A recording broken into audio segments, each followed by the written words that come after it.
Nadie se atrevía a sentarse en esa silla, porque todos sabían que aún le pertenecía a un hombre que ya no podía levantarse de la suya. La primera señal no fue un disparo, ni un cadáver, ni una llamada desde la cárcel. Fue una silla. Una silla vacía.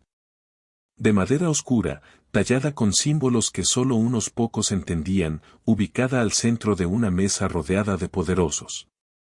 Una noche cualquiera, durante una reunión secreta en un rancho escondido entre las montañas de Badiraguato, los jefes regionales del cartel de Sinaloa notaron que algo había cambiado. Esa noche, no había nadie sentado en la silla del patrón. Pero tampoco estaba vacía del todo. Encima, cuidadosamente colocado sobre terciopelo negro, descansaba un casquillo de bala .38, ni nuevo ni viejo, marcado con un número tallado a mano, 27. Era un mensaje. Y no necesitaba explicación. Joaquín El Chapo Guzmán, preso en la prisión más segura del mundo, acababa de hablar. Y en el mundo del narcotráfico, cuando él habla, todos escuchan, incluso cuando no pronuncia una sola palabra. Eriax Florence no tiene ventanas abiertas.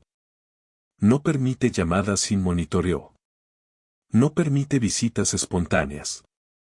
Pero lo que no permite el sistema, lo permite el mito.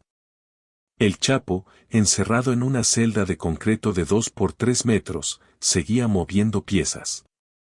Y esa noche, una nueva partida había comenzado. Mientras los hombres poderosos del cartel intercambiaban miradas de confusión y miedo, en otra parte del mundo, alguien acababa de cometer el error más costoso de su vida. Se llamaba Luis Elías Manzano, y nadie le había otorgado el derecho de ocupar esa silla. Pero lo hizo. Y al hacerlo, tocó un código no escrito, una regla ancestral que no perdona: el trono del patrón no se ocupa, se hereda. Nadie lo vio venir. Era joven, educado, elegante. Había traído nuevas rutas, nuevas alianzas, nuevas formas de lavar el dinero. Había convencido a los jefes de que el futuro necesitaba una nueva cara. Y por un momento, todos creyeron que eso bastaba. Que mientras el Chapo estuviera enterrado vivo entre muros de acero y cámaras, el mundo seguiría girando. Pero no. Porque la sombra del patrón no depende de su presencia. Se alimenta del respeto. Y Luis Elías acababa de romper ese equilibrio sagrado.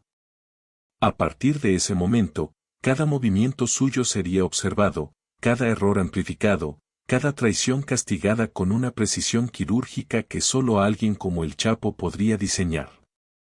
Y todo comenzó con una simple ausencia. La silla vacía ya no era solo una ausencia física. Era una sentencia. Una advertencia. Un aviso silencioso para todo aquel que pensara que el reinado de Guzmán había terminado. Y esta historia es la prueba de que ni los muros más altos, ni los sistemas más vigilados, ni la distancia más grande pueden detener a un hombre que aprendió a gobernar desde la oscuridad. El mayor peligro en el mundo del narcotráfico no es quien apunta un arma, sino quien firma sin permiso. Luis Elías Manzano no era un sicario. No tenía cicatrices, ni ojos que hubieran visto ejecuciones, ni un pasado lleno de sangre. Él no necesitaba eso. Su arma era otra, un portafolio de cuero, un máster en finanzas internacionales y una memoria prodigiosa para los números. Había nacido lejos de la sierra, pero lo suficientemente cerca del poder como para entender cómo funcionaba. No venía de las balas, sino de los balances. Y eso lo convertía, sin saberlo, en un enemigo mucho más difícil de detectar. Su ascenso fue rápido. Demasiado rápido. En solo 18 meses pasó de asesor financiero externo a ocupar reuniones con los grandes. Ofrecía soluciones que nadie imaginaba, criptomonedas imposibles de rastrear, fideicomisos cruzados entre Asia y el Caribe, rutas comerciales disfrazadas de importaciones legales de maquinaria agrícola. El dinero fluyó con una limpieza que asombraba incluso a los veteranos más duros del cartel. Y cuando los jefes regionales vieron los números, nadie se atrevió a preguntar demasiado. Pero detrás de cada éxito, había un precio. Luis Elías no solo estaba lavando dinero. Estaba lavando su nombre en la estructura del cartel. Poco a poco comenzó a mover influencias, reorganizar contactos, tomar decisiones que solo el patrón podía autorizar. Una propiedad en Durango pasó misteriosamente a su nombre. Un cargamento enviado desde Medellín, que debía ir a manos de los Chapitos, fue redirigido hacia una facción más cercana a él. Y lo más inquietante, empezó a hablar de futuros incaudillos, de modernizar la cadena de mando, de profesionalizar la operación. Palabras peligrosas en un mundo que vive de códigos antiguos y jerarquías sagradas. Desde fuera, parecía innovación. Desde dentro, olía a traición. Una noche, durante una cena con 5 jefes de plaza en un rancho en Sinaloa, Luis Elías se sentó, sin invitación, en la silla al extremo derecho de la mesa. Nadie lo detuvo. Nadie lo corrigió. Nadie dijo una palabra. Pero todos notaron que esa silla era una réplica exacta de la que usaba el Chapo en sus reuniones. Madera tallada, respaldar curvo, un pequeño escudo familiar grabado en la base. Esa noche, nadie discutió negocios. Solo lo miraron en silencio. Y en ese silencio, nació su sentencia. Porque en el narco, no se necesita una orden explícita para iniciar una guerra. Basta con una falta de respeto. Mientras Luis brindaba con tequila cristalino y hablaba de su nuevo sistema para registrar los envíos como donaciones humanitarias, varios hombres enviaban mensajes en silencio. Ya se sentó. Lo hizo. El patrón debe saberlo. Y el patrón supo. Desde Edeax Florence, entre paredes grises y vigilancia impenetrable, Joaquín Guzmán Loera solo necesitó leer una línea, enviada codificada por su abogado: el nuevo se ha sentado. No preguntó quién. No preguntó dónde. Solo tomó una hoja en blanco, escribió un número, 27. Luego, una inicial, y finalmente, una palabra, confirmado. Nadie más la vio. Pero en ese instante, sin levantar la voz, sin mover un solo dedo más, el Chapo había dado comienzo a lo que sería una de las operaciones más frías y calculadas de su historia. Luis Elías Manzano, el contador nuevo, acababa de ocupar un trono que no estaba vacío, estaba maldito. No todos los disparos hacen ruido. Algunos viajan impresos en tinta, camuflados entre contratos legales. ADX Florence. Nieve en el exterior, concreto en el interior. El Chapo había aprendido a leer entre silencios. En la prisión más controlada del mundo, donde cada conversación es grabada, cada movimiento registrado y cada visita reducida a una danza vigilada, Guzmán había convertido lo cotidiano en estrategia. Su mundo no era la violencia explosiva, no ahora. Era la lectura minuciosa. Y esa mañana, al recibir un paquete con supuestos documentos legales de rutina, supo que algo había cambiado. Lo entregó un abogado sustituto. Nuevo, discreto, pero no improvisado. El sobre contenía registros de transferencia, informes fiscales, autorizaciones que necesitaban su firma, al menos en apariencia. Pero lo importante no era lo que se decía, sino lo que se ocultaba. En la página 17, entre cláusulas y montos, apareció un nombre resaltado en tinta azul. Luis Elías Manzano, firmando como representante financiero de Operaciones Norte. Guzmán no se inmutó. Ni un gesto. Ni una mueca. Pero dentro de su mente se encendió una alerta. No había autorizado ningún nombramiento. Nadie con ese nombre tenía derecho a aparecer en un documento que involucrara sus rutas. Y, lo más grave, esa firma figuraba como apoderado legal de una propiedad estratégica, el rancho La Colmena, una finca en Durango que, por años, había servido como centro de transmisión para los mensajes del cartel. Esa firma era un disparo silencioso. Una declaración de independencia. Un grito disfrazado de legalidad. Esa noche, Guzmán esperó a que la celda se sumiera en penumbra. Bajo la tenue luz del pasillo, tomó el documento y comenzó a arrancar las esquinas del papel, cortándolas en fragmentos triangulares. En total, 27 piezas, que organizó en una secuencia específica. Las colocó al pie de la cama, visibles desde la rendija inferior de la puerta. Al día siguiente, el guardia encargado de su ronda matutina hizo lo habitual, fingió no ver nada, y luego informó en código al contacto indicado. En Culiacán, esa misma tarde, Menilek, uno de los últimos operadores que aún mantenía fidelidad ciega al patrón, recibió un mensaje sin firma, con una sola palabra: confirmado. Mientras tanto, Luis Elías continuaba su expansión.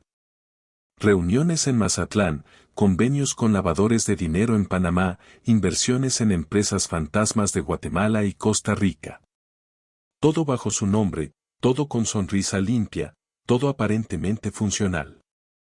Pero cometió un error fatal, comenzó a dejar huella. Su nombre apareció en los registros de transporte marítimo desde Cartagena. Apareció en una compra de maquinaria industrial en el puerto de Veracruz. Apareció incluso en la adquisición de un pequeño banco en Belice. Su ego había roto el principio más básico del cartel: invisibilidad. Y en este mundo, quien se vuelve visible, se vuelve blanco. Un operador en Zacatecas filtró por error una conversación donde Luis hablaba de actualizar los protocolos y reorganizar las plazas del Pacífico. La grabación llegó a oídos de los hombres que aún mantenían contacto con los hijos de Guzmán. El mensaje era claro: Luis no solo ocupaba espacios, los reclamaba como suyos. Pero el patrón no planeaba reaccionar con furia. Él ya había actuado. En una carta familiar, recibida 3 días después en la prisión, el Chapo encontró lo que esperaba: una fotografía pegada con cinta adhesiva. Mostraba una puerta de oficina. En la placa, el grabado era claro: Dirección General, L.E. Manzano. Al dorso de la imagen, una sola palabra manuscrita: instalado. El mensaje era inequívoco. Elías ya había tomado su lugar. Pero la historia no se definiría por lo que había hecho, sino por lo que aún ignoraba que estaba en marcha. Porque cuando el Chapo ve tu nombre en el papel, no necesita levantar un arma. Solo necesita tacharlo. En el mundo del crimen, los archivos no se archivan. Se esconden, o se usan como cuchillos. La traición nunca viaja sola. Siempre deja huellas, incluso cuando quienes la cometen creen haberlas borrado. En un pequeño despacho de Miami, en un edificio sin letrero y con ventanas polarizadas, un hombre de manos temblorosas cerraba una caja con documentos sellados. Su nombre era Gerardo Beltrán, un contador veterano del cartel, semi-retirado, con diabetes, miedo crónico y memoria prodigiosa. Él había trabajado bajo las sombras de 3 generaciones de narcos. Sabía cuándo hablar y cuándo callar. Pero ahora, a sus 64 años, había tomado una decisión: sobrevivir. La caja que acababa de cerrar contenía copias de contratos, transferencias, firmas digitales y facturas falsas. Nada violento. Nada sangriento. Pero todo letal. Porque ese archivo no era simplemente contabilidad, era evidencia silenciosa de quién había movido el dinero, cuándo, a qué cuentas, con qué pasaportes, y bajo qué nombres. En todas las hojas aparecía, repetido como un eco fatal: Luis Elías Manzano. Gerardo no quería venganza. Solo protección. Su plan era simple: entregar los documentos a cambio de inmunidad. Pero se equivocó de intermediario. En lugar de ir al FBI, fue a un contacto antiguo que le debía un favor. Ese contacto, sin decir una palabra, escaneó la caja y la envió a un número cifrado en Phoenix, Arizona. Un número que respondía a un solo nombre, Manny licenciado. Cuando las imágenes llegaron a sus manos, Minnie no reaccionó con sorpresa. Solo tomó una cerveza, encendió un cigarro y empezó a leer. Contrato tras contrato. Fecha tras fecha. Lo que encontró no era solo ilegal, era imperdonable. Transferencias a cuentas conectadas con agentes infiltrados. Reuniones con consultores de inteligencia financiera del gobierno estadounidense. Cruces bancarios con fundaciones que, en la superficie, parecían benéficas, pero que estaban siendo investigadas por la DEA. Y lo más grave. Uno de los documentos mostraba la creación de una fundación Nueva Raza, con sede en Panamá, registrada bajo el nombre de Luis Elías, y con un segundo firmante, un familiar directo de un agente federal. La traición estaba confirmada. Minnie envió un solo mensaje a Colorado. Una línea, los papeles hablaron. Es real. El Chapo no respondió de inmediato. Pero al día siguiente, al recibir su bandeja de comida, el guardia dejó un sobre cerrado bajo el plato. Dentro, una ficha de dominó, doble 5. Un símbolo que, en el código silencioso del cartel, significaba, fase 2, recopilación. En paralelo, comenzaron a moverse piezas invisibles. Un exfiscal corrupto en Ciudad Juárez contactó a un notario retirado en Zacatecas. Un lavador en Colombia empezó a recibir llamadas cifradas preguntando por registros antiguos. Un programador en Monterrey fue contratado para acceder a una nube protegida con cifrado bancario suizo. Todo conducía al mismo objetivo. Acumular pruebas sin disparar una sola bala. Mientras tanto, Luis Elías seguía creciendo. Había sido invitado a una cumbre narcofinanciera informal en Cartagena, donde habló sobre transformación del modelo criminal hacia estructuras más eficientes. Recibió aplausos, halagos, incluso ofertas para expandir sus métodos hacia Brasil y Argentina. Pero lo que no sabía es que, en cada ciudad que pisaba, alguien lo fotografiaba, alguien lo escuchaba, alguien tomaba nota. Porque cuando los papeles hablan, el patrón no necesita testigos vivos. Solo necesita archivarlos, hasta que sea el momento justo de abrir la caja. El verdadero castigo no comienza con un disparo, sino con un silencio que se alarga demasiado. Al principio fueron detalles menores. Una reunión pospuesta. Un socio que no respondió. Una transferencia bancaria que tardó más de lo habitual. Nada fuera de lo normal, pensó Luis Elías Manzano. El negocio del narcotráfico estaba lleno de retrasos, recelos y ajustes. Pero los detalles se repitieron. Luego se multiplicaron.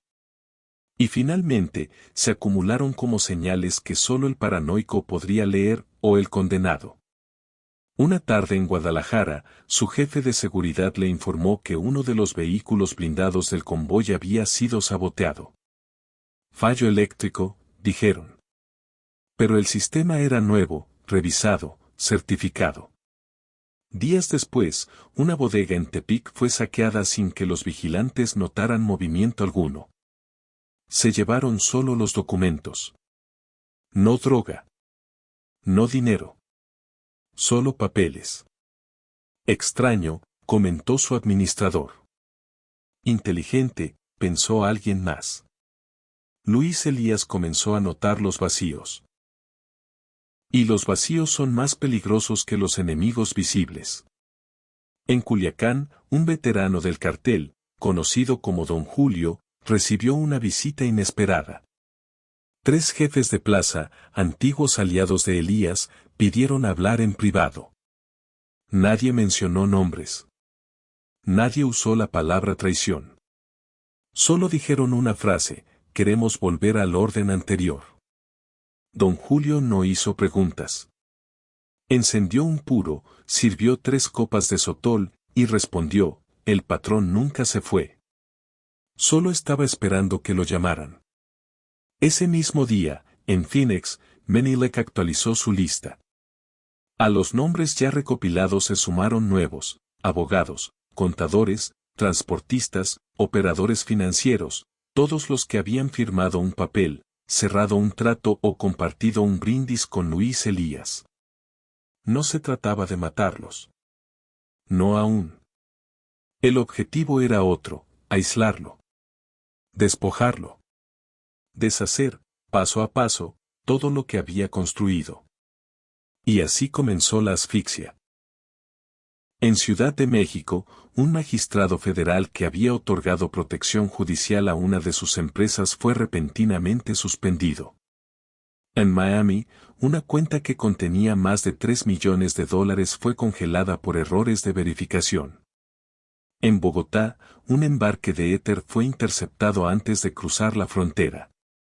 Nadie sabía quién lo había denunciado. Nadie preguntó. Luis Elías empezó a sentirlo. Las llamadas se volvían breves. Las respuestas, evasivas. Su equipo más cercano ya no lo miraba con la misma seguridad.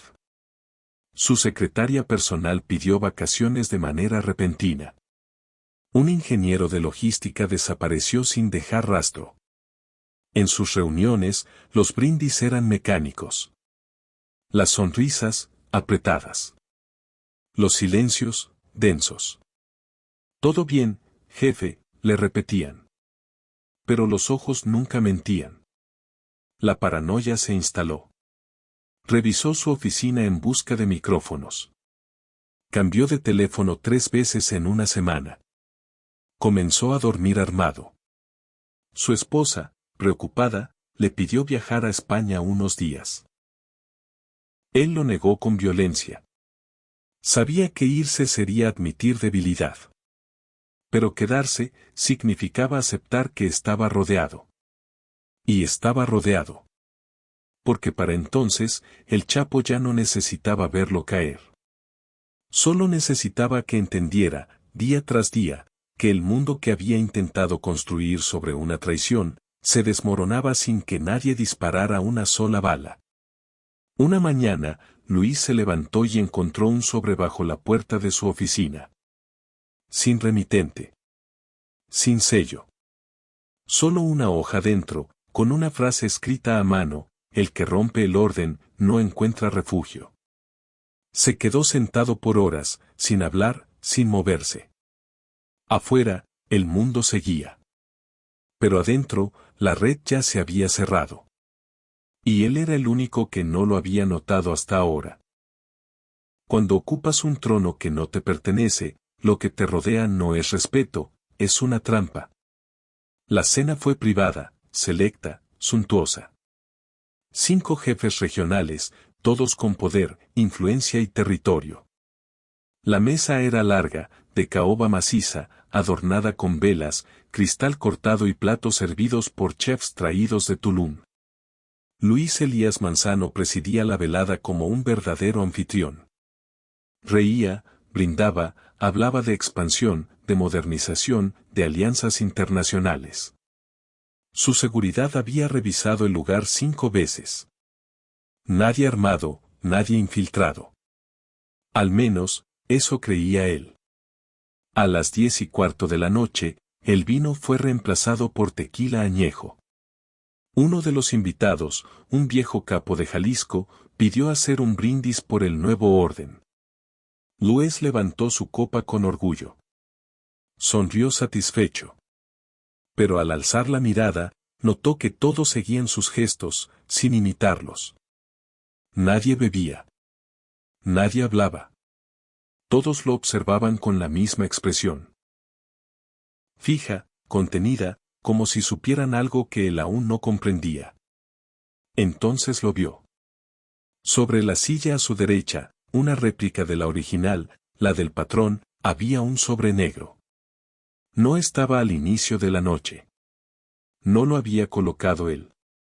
Nadie se movió mientras lo tomaba. Lo abrió con dedos tensos. Dentro, una hoja doblada con una sola palabra escrita en tinta roja. Está sentado en deuda. El mundo se detuvo. Luis tragó saliva. Intentó hablar, pero su voz se quebró. Miró a su alrededor buscando una reacción, una señal. Nada. Solo el eco de los cubiertos sobre los platos. Entonces sonó un teléfono. Uno de los jefes lo colocó en el centro de la mesa. Pantalla negra, sin número visible. Vibró una vez, y se detuvo. Todos lo miraban. Nadie lo tocó. Luis lo tomó, temblando. Respondió. Una voz. Masculina. Serena. Tranquila. Sin apuro. Esa silla no era tuya, Elías. Era una prueba. Y fallaste. Clic. Fin de la llamada. El teléfono se apagó por completo. Sin opción de rastreo. Sin historial. Luis quedó paralizado. En cuestión de segundos, la cena terminó. Uno a uno, los capós se levantaron sin pronunciar palabra. Lo dejaron solo. En la cabecera de una mesa inmensa. Con el sobre negro en una mano, y un abismo creciente en el pecho. Esa noche no durmió. Revisó cada rincón de su mansión. Cambió todas las contraseñas. Subió las cámaras de vigilancia al máximo. Activó generadores, compró líneas satelitales, reubicó a su familia. Pero el miedo ya no venía de lo visible. Venía de lo que no entendía. De lo que no controlaba. De esa silla que creía vacía, y que ahora ardía como una condena. Y mientras Luis se perdía en su paranoia, al otro lado del continente, en Aix-Florence, el Chapo leía una carta escrita a mano, firmada por Menilek. Los jefes se levantaron. Elías ya no tiene mesa. Guzmán no sonrió. Solo asintió. La fase 3 podía comenzar. Porque ahora todos lo sabían. La silla nunca había estado vacía. Solo esperaba al próximo cadáver que se atreviera a sentarse. No hace falta morir para desaparecer. A veces, basta con que te borren de todas partes, menos de tu propia memoria. Luis Elías Manzano caminaba por las calles de Mazatlán sin que nadie lo reconociera. No llevaba escolta, ni teléfono, ni siquiera un documento de identidad. Vestía una camisa arrugada, pantalones comunes y un sombrero barato que ocultaba la cicatriz reciente en su cabeza. La cirugía fue un éxito, dijeron. El tumor fue removido. Su vida había sido salvada. Pero, ¿qué clase de vida era esta? La operación había sido real. Lo subieron a un jet privado. Lo atendieron los mejores neurocirujanos del país. Despertó en una sala estéril, con vista al mar y sin nadie a su lado. Ningún socio. Ningún familiar. Ningún mensaje. Solo una nota doblada sobre la mesa, escrita con caligrafía firme. Vivirás para recordar. J.G. Desde entonces, su mundo se había reducido a un cuarto alquilado en la parte trasera de una ferretería. Dormía en un colchón delgado. Comía lo justo. Contaba clavos. Ordenaba facturas. Y cada noche, al cerrar los ojos, recordaba. Recordaba las reuniones, los aplausos, los trajes italianos, los brindis, los números que lo habían elevado. Y recordaba, sobre todo, la silla. Aquella maldita silla. Intentó contactar a su esposa. Número inexistente. Buscó a su hijo en redes. Nada. Mandó una carta a su cuñado. Sin respuesta. Un día recibió un sobre con una fotografía, su familia en Madrid, sonriendo en una fiesta escolar. Él no aparecía. No había ni mención de su nombre. En el dorso de la foto, un mensaje: ellos están bien. Tú estás vivo. La deuda está saldada. Fue en ese momento cuando lo entendió. El Chapo no lo había matado, lo había condenado a existir. Luis Elías era ahora un espectro. Su nombre había sido borrado de todas las estructuras del cartel. Sus cuentas, congeladas. Sus propiedades, intervenidas. Sus socios, reubicados o neutralizados. Nadie en el mundo narco quería mencionarlo. Nadie quería parecer aliado de un traidor. Nadie quería convertirse en el próximo fantasma. Ese era el nuevo término. Fantasma. En Sinaloa, así se conocía ahora a los que habían sido castigados no con muerte, sino con inexistencia. Y Luis fue el primero. Desde the Florence, Joaquín Guzmán recibía informes discretos, sin redes. Sin aliados. Sin dinero. Y luego, la frase final. Ya no es nadie. El Chapo asintió una vez más. Para él, la justicia no se medía en litros de sangre, sino en la duración del silencio que dejaba atrás.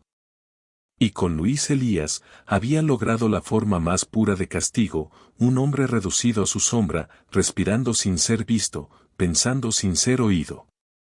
Luis, sentado en una banca pública, observaba el mar. Nadie lo saludaba. Nadie lo reconocía. En su bolsillo llevaba la nota de Guzmán. La leía cada noche. A veces, la odiaba. A veces, la admiraba. Porque sabía, muy dentro de sí, que el patrón no lo había destruido con balas. Lo había destruido con algo más elegante, más lento, más efectivo. La certeza de que nunca volvería a tener una historia que contar. Y en ese mundo, eso era peor que morir. Si te gusta nuestro contenido, no olvides suscribirte a nuestro canal y dejar tu me gusta para seguir apoyándonos. Activa la campanita para no perderte ninguno de nuestros videos. Gracias por acompañarnos.